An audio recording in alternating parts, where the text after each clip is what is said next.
આજે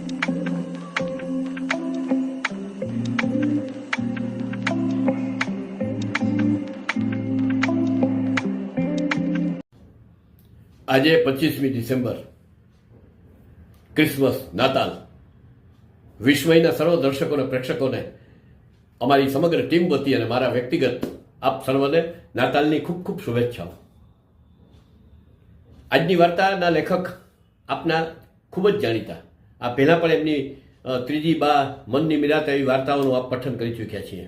સુશ્રી દીના વછરાજાની, મુંબઈ છે, બીએસસી છે, એલએલબી છે, અલ્ટરનેટ મેડિસિન ભણ્યા છે અને આઈઓબીમાંથી નિવૃત્ત થયેલા છે અને તેમ છતાં ગુજરાતી ભાષાનું સરસ મજાનું કામ કરે છે. આકાશવાણી અને દૂરદર્શનના પણ આર્ટિસ્ટ છે અને ઘણા બધા મેગેઝિનોમાં એની વાર્તા વારંવાર પ્રસિદ્ધ થતી રહે છે. ખાસ કરીને એક મંજુસા નામના મેગેઝિનના છેલ્લા 11 વર્ષથી તંત્રી છે, જેમાં પણ સારા સારા લેખકોની વાર્તાઓ આવે છે. તો આ સરસ મજાના લેખકની શુભેચ્છા અને ઋણ સ્વીકાર સાથે એમની વાર્તા સાદર છે ટૂં. વાર્તાની ગૂંથણી એટલી બધી સરસ અને માવજત એવી જબરજસ્ત રીતે કરેલી છે કે આ વાર્તાને હું થોડી વાચિકમમાં લેવા પ્રયત્ન કરીશ. તો સાદર છે વાર્તા. હમણાંથી બહાર નાની સી લોનમાં પડતા ઓટલા પર બેસી અને પડછાયાની રમત જોવી સાગરને ખૂબ ગમતી. પારિજાતના વૃક્ષનો ફેલાયેલો અને હવા હોય તો ડોલતો પડછાયો, સોપારીના વૃક્ષનો સીધો ટટ્ટાર પડછાયો, ગુલાબ મોગરા જેવા છોડનો નાજુક પડછાયો. હવે તો પડછાયો કેટલે પહોંચ્યો એના ઉપરથી સાગરને સમયનો અંદાજ પણ આવી જતો. આમ પણ અહીંથી દેખાતા દ્રશ્યો બહુ સીમિત હતા. હારબંધ ઉભેલા કોટેજમાં એમનું છેલ્લું કોટેજ હતું અને સોસાયટીમાં અહીં પહોંચતા રસ્તા ઉપર શૂન્યવત અવર જવર હતી. થોડે દૂર બીજી સોસાયટીની પછી જ પડતી, એટલે ત્યાં પણ અવર જવર કશી હતી નહીં.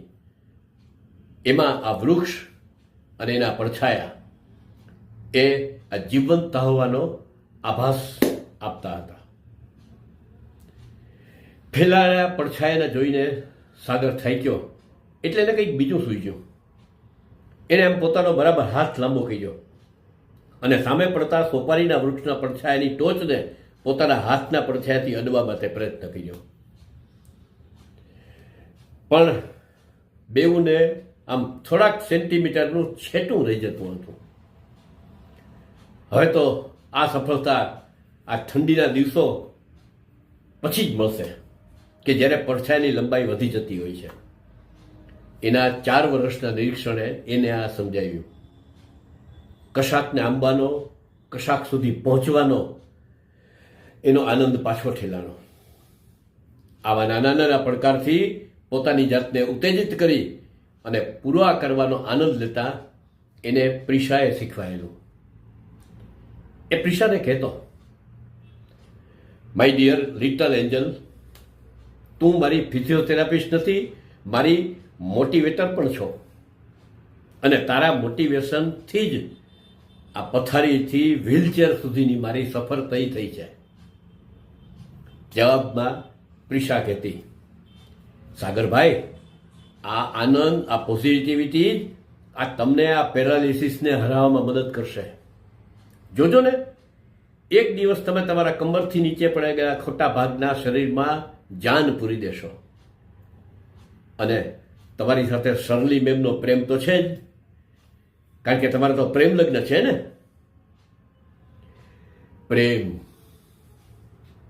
પ્રેમ જેવું કંઈક હોય છે ખરું? કે પછી એક સગવડનું સોહમનું નામ આપવામાં આવ્યું છે? મનમાં ઝબકેલા આ વિચાર, નબળા વિચારને આમ ખંખેરતા સાગરે હડસેલી મૂક્યો. ગરમી વધતી જતી હતી એટલે ધીમે ધીમે એ ડ્રોઈંગ રૂમમાં આવ્યો. સામે જ કિચનનો દરવાજો દેખાતો હતો અને બીજી તરફ એના બેડરૂમનો દરવાજો દેખાતો હતો. એનો બેડરૂમ, હા, આ ફક્ત એનો જ બેડરૂમ હતો. શર્લીનો રૂમ તો ઉપર હતો.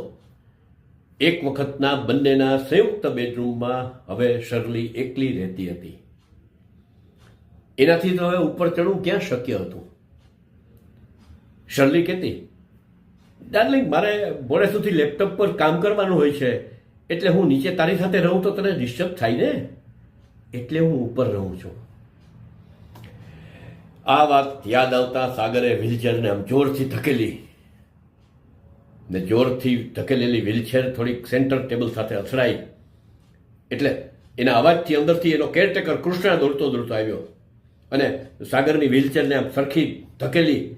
સર, તમે મને કેમ ન બોલાવ્યો? હું તમારે જમવાની તૈયારી કરતો હતો. ખેર, હવે તમે રૂમમાં થોડો આરામ કરો, હું પછી તમને હમણાં જમાડી દઉં છું. સાંજે સાગરને યાદ આવ્યું, આજ તો 4 દિવસના ઓફિસ કામે ગયેલી દિલ્હી ગયેલી શર્લી આવવાની છે. સાવ સૂની સાંજ આમ થોડી સળવળશે શર્લીની હાજરીથી. જોકે હવે તો ઓફિસની જવાબદારી વધતીને કારણે ઘેર પડે ફોન અને લેપટોપમાં જ બિઝી રહેતી હતી, પણ એ આસપાસ છે એની અનુભૂતિ આમ સાગરને સહેલાવતી. સાંજ ઢળતા શર્લી ના આવી એનો ફોન આવ્યો. હાય ડિયર, કેમ છે તું? જોને તારી સાથે જલ્દી આવું એવું થાય છે, પણ અહીં મારું કામ છે ને હજી પત્યું નથી, એટલે હજુ મારે આમ 2 દિવસ રોકાવું પડશે. હે, આ તું સાજો અને કમાતો હોત તો હું આ નોકરીને આમ લાત મારી દેત, પણ શું થાય, એ તું તારું ધ્યાન રાખજે હો. વાત તો ખરી હતી. શર્લીનો સમય ઓફિસના કામમાં ખૂંપેલો રહેતો. મોડે સુધીનું કામ, બહારગામના આટાફેરા સતત રહેતા. આ એના બોસને તો શર્લીની મદદ વગર આમ કંઈક કામ જ સૂચતું ન હતું. આમ શર્લીના રૂમમાં કામ કરતા કરતા પણ આમ ઘણીવાર એનો બોલ જીતવા સાગર મતતો. રજાને દિવસે તો બોસ સીધો આમ ઘણીવાર શર્લીને ઘેર આવી જતો અને ઉપર રૂમમાં એ ઓફિસનું કામ કરતા. એનો અવાજ ઝીલવા સાગર પ્રયત્ન કરતો, પછી પોતાના ઉપર ગુસ્સે થતો. છી, આવી જાસૂસી હું કરું એ કેવી ખરાબ વાત કહેવાય. આ શર્લી તો આ ઘર માટે કેટલી મહેનત કરે છે. ભલે આ બંગલો, આ ગાડી, આ પ્રોપર્ટી, બીજી પ્રોપર્ટી મેં વસાવી છે, પણ હવે એને સમૃદ્ધિને ટકાવી રાખવાનું કામ તો શર્લી કરે છે ને, અને સંભાળી રહી છે ને. 2 દિવસ પછી શર્લી પાછી આવી. દિલ્હીની સક્સેસ ટૂર અને ફૂલ બિઝનેસ ટ્રીપની વાત કરતા ખૂબ ખુશ હતી. સાગર, આપણે હનીમૂનમાં મનાલી ગયા ને ત્યારે બિલ્લી 2 દિવસ રોકાઈ અને આપણે કેવી મજા કરેલી, યાદ છે ને? હું તો ડગલે ને પગલે તને જ યાદ કરતી હતી. આ બધી વાતો અને શર્લીનો ખુશખુશાલ ચહેરો, એ લોકો હનીમૂન પર આવ્યા ત્યારે જે શર્લીનો ચહેરો દેખાતો હતો એવો જ ચહેરો આજ દેખાઈ રહ્યો હતો. પણ ખબર નહીં કેમ સાગરને પણ એક અજીબ ઉદાસીનતા ઘેરાઈ વળી અને એમાં ધકેલાતો ગયો.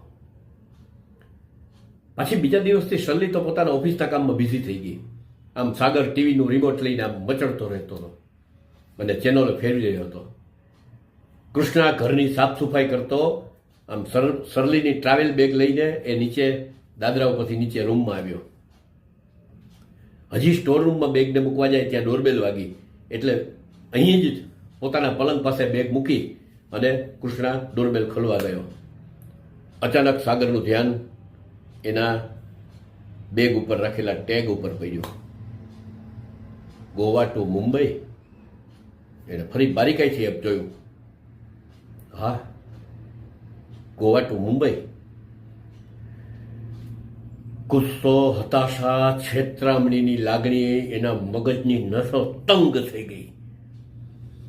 એને હમણાં જ શર્લીને ફોન કરી આ વિશે ચોખવટ કરવા ગુસ્સાને જનૂનથી પોતાના હાથ એના વ્હીલચેર ઉપર પછાડ્યા. એના ધક્કાથી વ્હીલચેર આગળ સરકી. એના પર ધ્યાન પડતા સાગરના ફોન ઉપર ધકેલાતા હાથ અટકી ગયા. એની નજર સામે નાચતા હતા કમરથી નીચેનું પોતાનું જળ શરીર અને શર્લીની જુવાન યૌવનથી ફાટફાટ થતું સુંદર શરીર. પોતાના પડછાયાના વ્યર્થમાં વેતરાયાની વેદના એ અનુભવી રહ્યો. પોતાના અને સોપારીના વૃક્ષોના પડછાયા વચ્ચે એ છેટું પડી ગયું. એ ક્યારેય પૂરું નહીં કરી શકે એ પીડા સાથે. અસ્તુ, આભાર. તો આથી વાર્તા છેટું. લેખકે આ વાર્તામાં એક વૈકલ્પિક સુખાંત આપ્યો છે. એ તમને માનવો ચોક્કસ ગમશે. આગળ વાંચો. દિવસ આખો પીડાના પરપોટામાં ગુંગળામણ અનુભવતો સાગર મોડી સાંજે બગીચાના ઓટલા પર આવ્યો. પડછાયની લીલા તો સંકેલાઈ ગઈ હતી. ગુલમોહરની પોતીકી લાગતી ડાળીઓ પર પંખીઓ કલબલાટ કરતા પાછા ફરી ગયા હતા. મધુમાલતીની ગીચ વેલની વચ્ચે બનાવેલા માળામાં નાની નાની દેવચકલીઓ લપાઈ રહી હતી. આ ડાળીઓ અને માળા પંખીઓ પાસે ક્યાં આખા દિવસનો હિસાબ માગે છે? એ તો બસ એને બિનશરતી પ્રેમની હૂંફ જ આપે છે. એટલે જ આજ પંખીડા રોજ સાંજે પડે પાછા અહીં જ ખેંચાઈ આવે છે. મારા વેતરાયેલા પડછાયામાં હું સૂરજની હૂંફ તો સાચવી શકું ને? આ હૂંફ જ મારા અને શર્લીના સાથને જીવંત રાખશે. સાગર આતુરતાથી શર્લીના પાછા આવવાની રાહ જોઈ રહ્યો. આ પણ એક અંત છે. આપના અભિપ્રાય ચોક્કસ